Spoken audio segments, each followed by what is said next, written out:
Hello and welcome into today's edition of the Arizona State Sun Devils Insider Podcast. My name is Kevin Hicks and I'm the lead beat writer for Arizona State Sun Devils on SI. And I am so grateful to be joining you once again on this beautiful Sunday morning. And we are almost to August. As you all know, uh, football season is nearly upon us in both collegiate wise and in the NFL.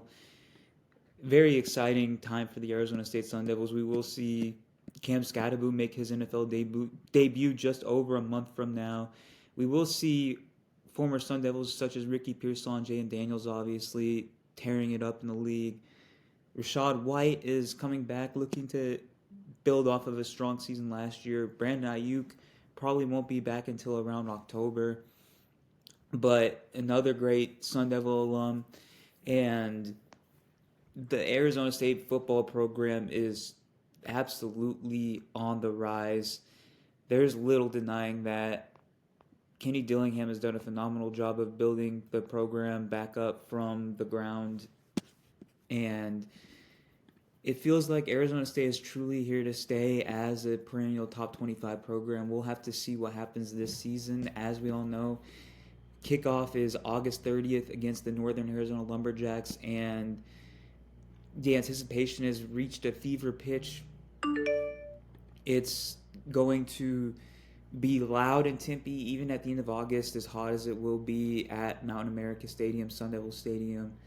And I'm so grateful to be covering this team. I'm so grateful that I will be able to be at that game. And yeah, before we get started, daily drill, please follow me on X/Twitter at KX_21 if and when you get the opportunity to do so. Your support means the world to me, and I couldn't do it without each and every one of you. So let's get started in today's episode. So, as you all know, those that consistently support the show, I have been going through a position preview from all the different positions on the Arizona State roster. And everybody knows from all angles that the Arizona State offense is going to be the unit that gets the lion's share of credit, attention, coverage, just simply due to the virtue of Sam Leavitt being a potential Heisman candidate, Jordan Tyson being one of the best receivers in college football, the running back room having as much intrigue as it does, especially pertaining to the potential to replace program legend Cam Scadaboo. There's a lot riding on the offense this season because there truly is potential for the Arizona State offense to be one of the best in the nation. Obviously, you have to play the game. You have to see it through.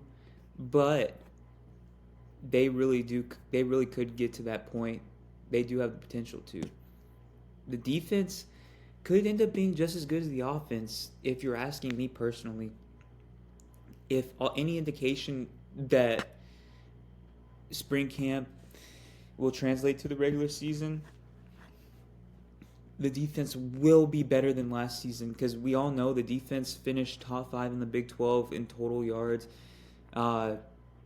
First in rush defense, a little laxed in pass defense. I believe they finished 81st nationally, and that had more to do with the lack of consistent pass rush more than anything else. But the pass rush looks like it'll be improved just because Prince Dorba is coming back. Elijah O'Neal and Clayton Smith should have stronger seasons, and that should bode well for the defensive back group that is wildly talented, and that's where we're going to lead into today.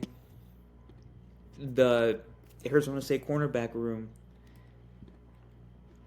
It's a very, very talented group going into the season. Could be... I don't really know how to put this, but there's just an abundance of riches on your roster when you're debating which position is stronger than the other. Because you truly can argue that the linebacking core, the defensive line, and the secondary are all the strongest parts of the 3 levels of the defense. You truly can make a compelling argument for each and every one of those position groups, but today we're starting with the DBs and we're focusing particularly on the corners. So let's start out with Javon Robinson. He started out playing for Brian Ward and the Washington State Cougars in 2022.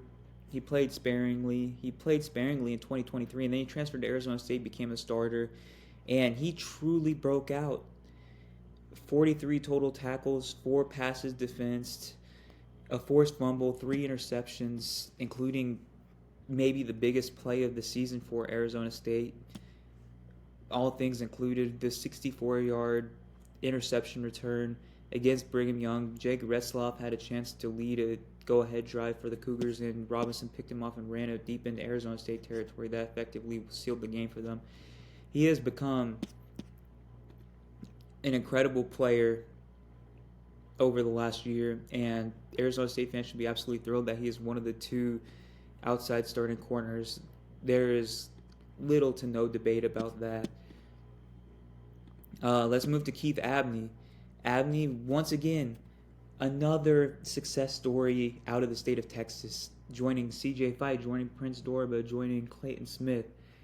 Arizona State has seemingly found diamonds in the rough everywhere from the state of Texas, and Abney is no different. He was an unheralded 3-star recruit.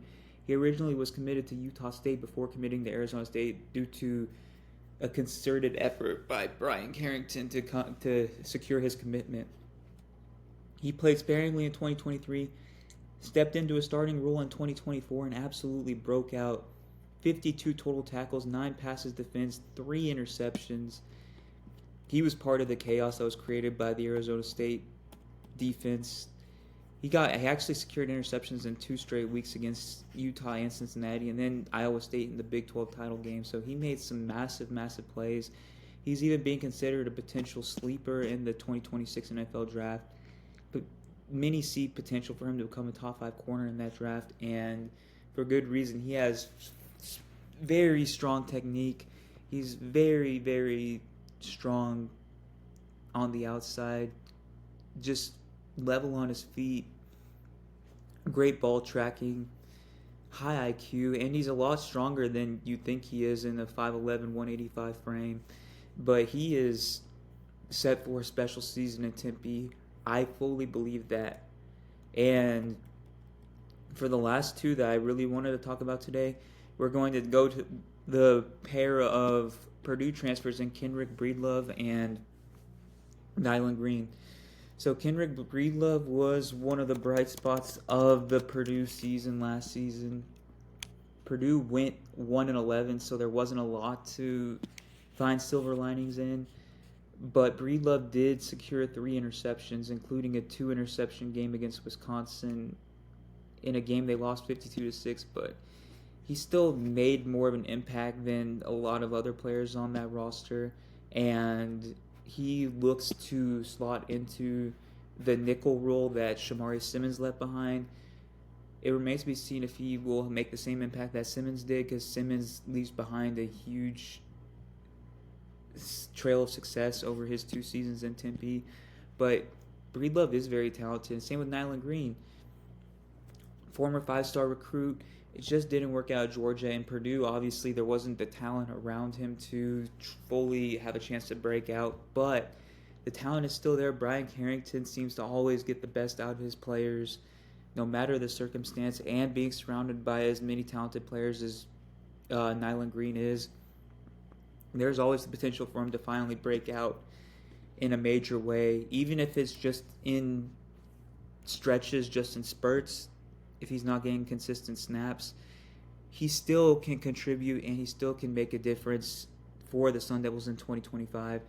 And yeah, in conclusion, this cornerbacks group is very, very strong.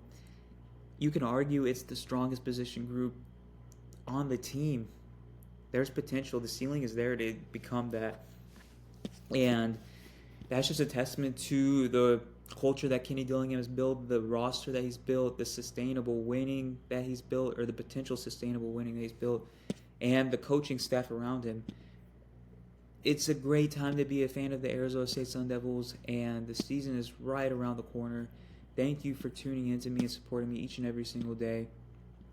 I'm so grateful for all of it, and I will see you tomorrow.